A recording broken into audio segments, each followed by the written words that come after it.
Good morning. It is Friday. We are here live. I'm trying to pull up the comments. Judy, good morning to you. I'm so glad that you are here this morning. I am going to make this a little bit smaller over here so I can still see and make sure that everything is working. So, very glad to have everybody here. It might be a little jumpy, and I'm trying to make it not. And I'm going to keep this really short because I think it might be a little jumpy this morning. So, I am not in town, and so I'm out of town right now, which is why it's a little bit different.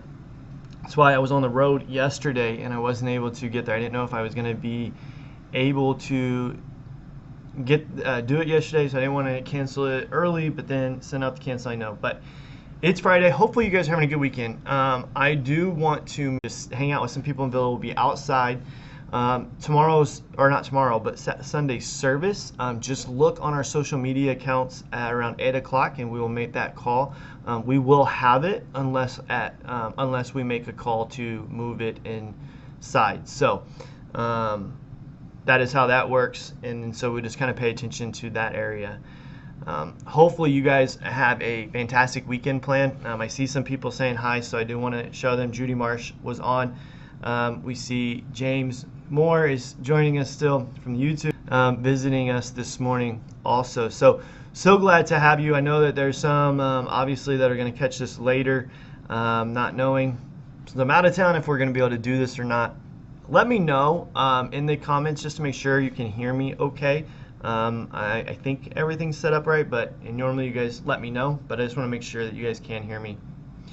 Exodus 34 is where I want to be at this morning for our devotional, and this is something I was reading when I was reading this morning that really did kind of hit me as something that is an interesting way of looking at something that I already knew. I think it's one of the things, and I say few, I know there's probably a lot, but it is one of the things that can sometimes come into question, and we start to wonder why. Love you, sweetie. So she's on this morning too. But so things that is that way is in Exodus 34. If you look at verse 14, it says this, and I want to read and then talk just about this and why this is a good thing, why it's not a bad, is a jealous God. Right? One of the commandments that we have is you shall worship no other gods before me, right? There should be no other gods before me. Verse 14, you shall worship no other God, for the Lord, whose name is jealous, is a jealous God. So think about this. I just want to make a comment real quick. I'm going to get back to this verse. Your connection is probably not bad. My connection is. I'm having a very hard time with my connection here. And so I am struggling with making sure that it is staying on, and I'm trying. So that's why I'm going to keep this a little bit short this morning, trying to speak a little bit clearer so that if you do have bad connection, you're skipping or buffering, that might happen, and I apologize. Correct way. But because we don't use the term in the same way that people would use the term. But it is good that God is jealous for us or towards us. And that he wants us to worship him and him alone. It is to love only you. There's not a jealousy. We see jealousy as in, now if any person talks to my wife, or if anybody throws this, says something, or if my way, that it's speaking about here with God, or what God is explaining. God said he wants to be our only God, and we shall not have other gods before us. He's a jealous God. It is the same way that I do not want my wife with any other man.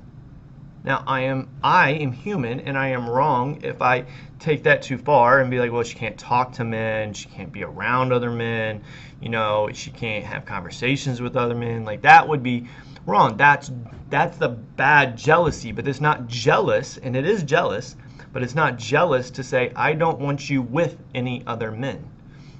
Relationship with me that is not the same as the relationship with other men.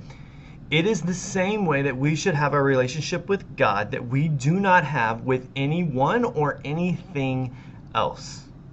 And God is very, very clear that he gets rightfully upset, rightfully indignant, when his people, his bride, start going around and having relationships with other things or other people. And so, idols and other ways of worshiping and those types of things, they put other things, whether it's materialism, other women, other men, other whatever it is, that they put in front of God. He's saying you can't do that, and he gets very indignant about that, and there's a punishment that comes there. And I think sometimes, and this is the challenge for us, I think sometimes this is where we stop, is that we realize he gets mad if we're with other people. And that to be the case. And he wants you to have that same reaction to him, because in that is the best relationship. That is how the relationship is made perfect. He's going to carry his in no matter what. He loves us 100%. When we love him 100%, we have a perfect union. And so then that marriage relationship, that wonderful, nurturing, loving relationship can happen in the way that it's supposed to happen, when we are both jealous for one another. So when Exodus here, when Moses is writing this stuff down, or whoever is writing this stuff down is explaining, God is a jealous God. He's not just telling us that, hey, there's going to be some bad things if you do something wrong, because you're his, and he wants to protect you from being his. That's true, but he also loves you so much that he's going to be able to care for you, and he wants to care for you. So I see that there's a few, hopefully that's an encouragement for you. I see that there's still some few issues with the broadcast. I'm hoping that maybe once I finish this, that it will all eventually get there, and maybe you can replay it or not. Debbie McLean, good morning to you. Again, I'm very sorry for the bad connection.